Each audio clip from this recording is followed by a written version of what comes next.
এই যে মিয়া শরীফুল আলম সাহেব, সেদিন তো তুমি বাবারে নিয়ে খুব সাফাই গেলে আমার কাছে, হ্যাঁ, যে বাবা এই বাবা সেই, বাবা ফুদিলে এই হয়ে যায়, বাবার জন্য এই উপকার পাওয়া যায়। তো এখন কি দেখতেছে এইসব? কি হয়েছে চাচা? কি হয়েছে তুমি জানো না? হ্যাঁ, বাবা নাকি ওই পশ্চিম পাড়ার ওই ময়লা পুকুরের পানি খাইতে গেছে সবাই। এই পানি খাইলে বলে সবার রোগ বালাই ভালো হয়ে যাবো। এখন পানি খাই তো দুনিয়ার লোক অসুস্থ হয়ে পড়ছে। হ্যাঁ চাচা, এই ঠান্ডা মাথায় জিনিসটা বোঝার চেষ্টা করেন। আমি আপনার দুইটা কথা বলি।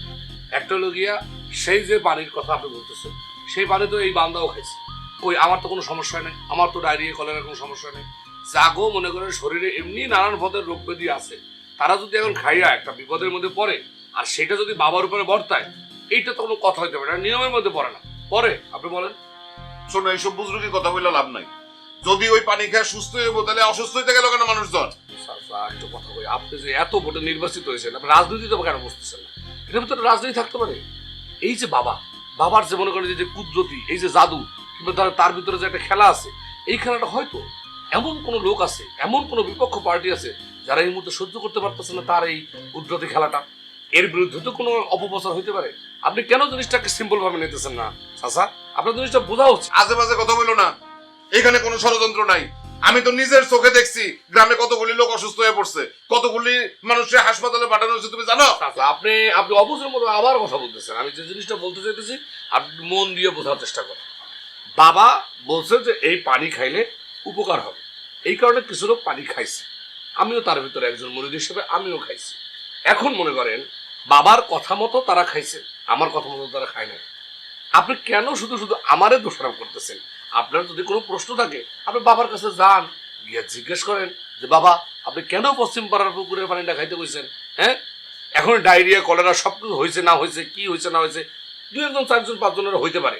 এটার জন্য বাবারে নিয়ে যে একটা অপপ্রচার চালাইতেছেন কিংবা তার উপরে রাগ হইতেছেন, তার উপরে রাগ না হইয়া তাকে সরাসরি জিজ্ঞাসা করেন। জিজ্ঞাসা করলে তো সমস্যার সমাধান হয়ে যায়। অসম্ভব। তুমি খুব ভালো করে জানো এই বাবা চাচার কাছে আমি যেতে পারবো না। আমি এদের বিশ্বাস করি না, এগুলি সব ফ্রড। তুমি তারে গিয়া জিজ্ঞেস করবা, আমার হয়ে তুমি তারে জিজ্ঞেস করবা সে কেন এই মানুষজন এই পোষা পানি খাওয়া অসুস্থ করলো। আমি জিজ্ঞেস করবো? আমি? হ্যাঁ। অসম্ভব, আমার পক্ষে সম্ভব না। মানে বাবার যে কুদরতি ক্ষমতা, বাবার যে খেলা আমি নিজের চোখে দেখছি, সেই বাবার সামনে আমি গিয়ে জিজ্ঞেস করবো কেন আপনি এটা খাওয়াইছেন? তার যে মনে করেন যে একটা ঐশ্বরিক যে ব্যাপার আছে, ওইটার সামনে গিয়ে আমি যারা জিজ্ঞেস করবো, এই সাহস আমার নাই। এই সাহস থাকলে একমাত্র গ্রামে আপনার আছে, কারণ আপনি চেয়ারম্যান, আপনার শক্তি আছে, সাহস আছে, জনগণের ভোট আছে আপনার কাছে। আপনার যে সাহস, সেই সাহসকে আমার আসবে? আপনি যান, গিয়ে তার সাথে বোঝার চেষ্টা করেন, আপনি কথা বলেন, ঠান্ডা মাথায় চিন্তা করেন। আপনি একটু কথা বলে বাবার সাথে সিদ্ধান্ত নেন যে বাবা আপনি এটা বলছেন, কেন বলছেন, জানার চেষ্টা করেন। তার মানে তুমি যাইবা না?